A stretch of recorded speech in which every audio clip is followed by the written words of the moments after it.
All right, guys, one last discussion on this monstrosity.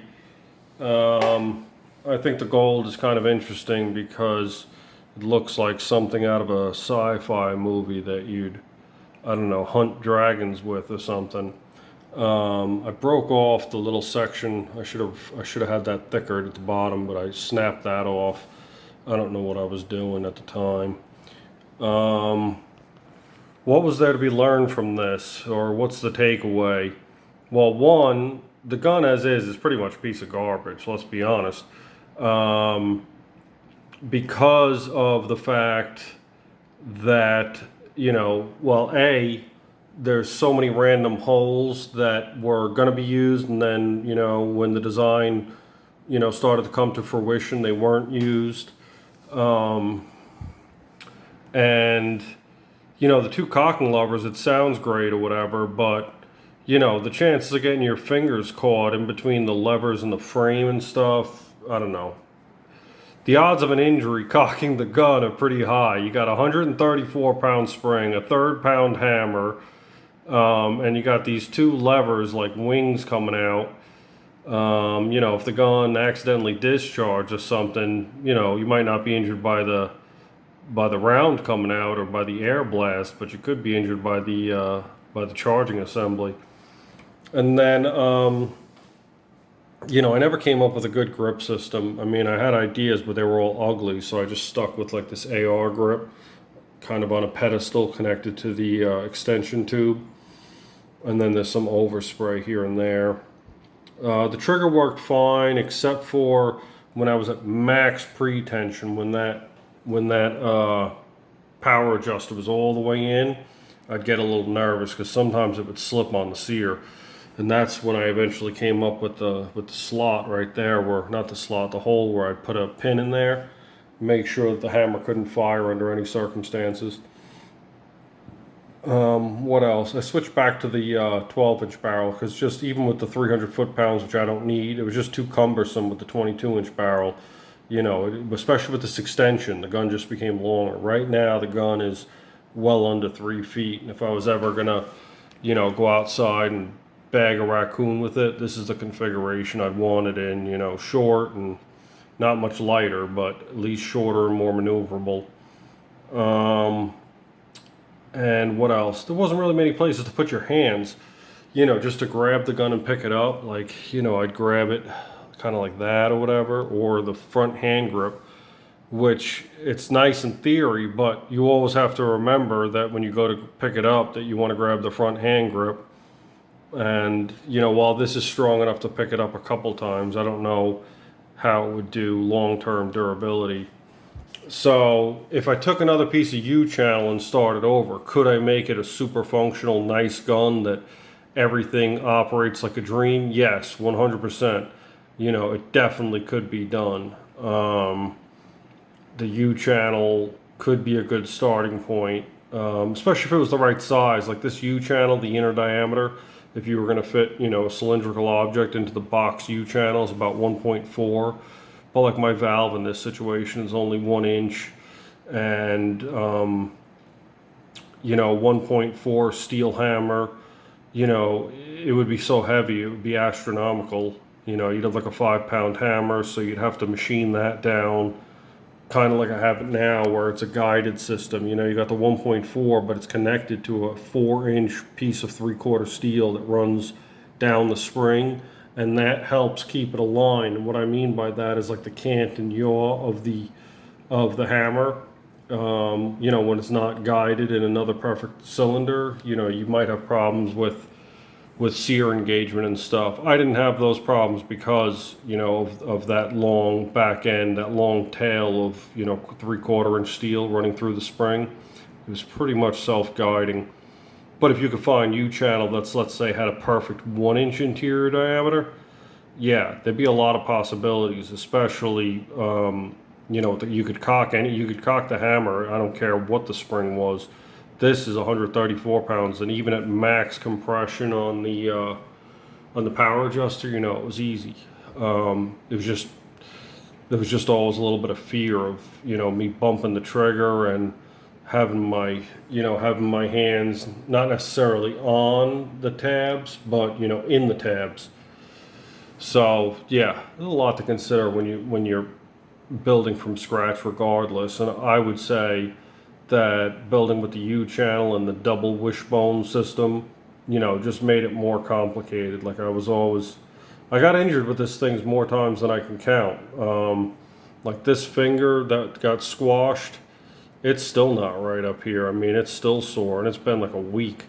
I can't, I don't know, I just don't have the mobility with it yet. It's just still sore. Never mind all the other stuff that happened. What else? So yeah, it's a cool idea. I think there's some promise with like the double cocking system like that, but you just need to integrate it better. Either, well, you could have it reversed. If the hammer was going forward like a normal gun and you swung that system around, then it would make sense. You'd be pulling the two handles back toward yourself. It would be a lot easier. You could put the buttstock up against your stomach or whatever, kind of like a side lever springer, and just pull the two handles. Or then again, you could just have I thought about doing a single-handed system, like a side lever springer. I can't think of any good examples of old side lever springers. There was a couple Chinese versions. I think the QS45 was a side lever.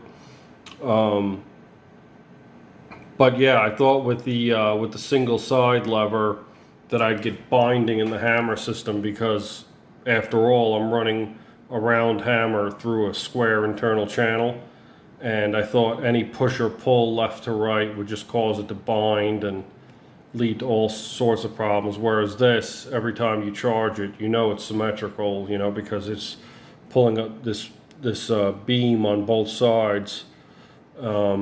And it was always reliable. That's one thing I can say is the cocking system, regardless of whether or not the trigger was reliable, the cocking system was super reliable, super easy. Yeah, I probably would have preferred less 3D printed parts. Those two towers up here, those are 3D. Could I have done them out of aluminum? Yeah, but I didn't have the right size material, so I didn't feel like spending a bunch of money.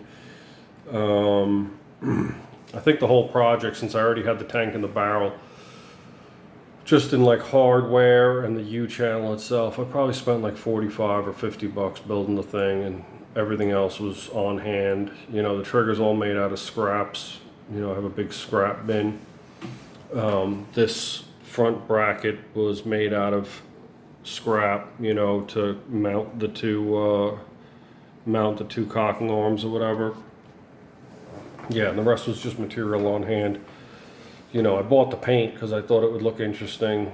But yeah, all told, it was like 50 bucks, but it was a lot of work.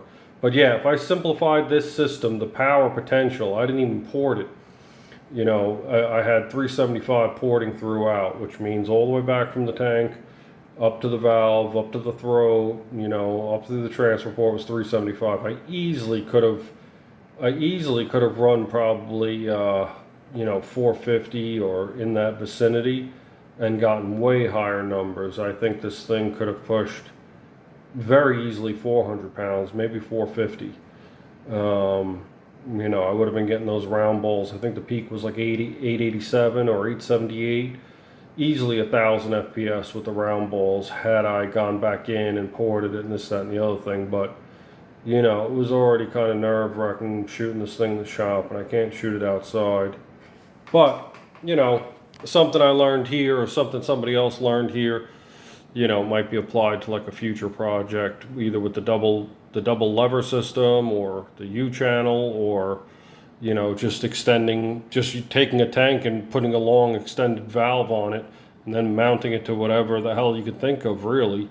As long as you have a hammer, literally any type of hammer, the system will fire with a serious amount of power. But yeah, so there's definitely some takeaways, and yeah, I guess I just regret not doing more metal parts, like this bracket right here, if that had all been machined out of metal, and these two brackets, and the trigger housing, if I had just bent that up out of like, I don't know, like 1/16 aluminum or something, I would have been happier. And then obviously the 3D, you know, the edge of it broke off because it's PLA, and, you know, I don't know, it's just not ideal for certain applications. It's not ideal for a lot of applications when it comes to air guns. And what else? But yeah, it'll look cool hanging up on the wall, and it was a good experiment. A lot of people seem to like it. And I'm messing with this little block now, where I'm trying to do a compact block with a balanced valve. I don't know what caliber it'll be, but it's basically a balanced valve that's mostly external on the block, so that I can make the most space out of the inside of the block to either do a repeater or a semi-automatic with a balanced valve, which is what AEA does in all their big bores. Now this would be a small bore because, you know, I'm scaling everything to make it as small as possible, and I don't know how the air storage and everything will work, but I'm still messing with it, so we'll see where that goes, and if I make progress, I'll, you know, post something about it with the details of how it's going to work. But yeah, that's about it. Anyway, thanks guys for following along, and hopefully there's more to come in the next week or so.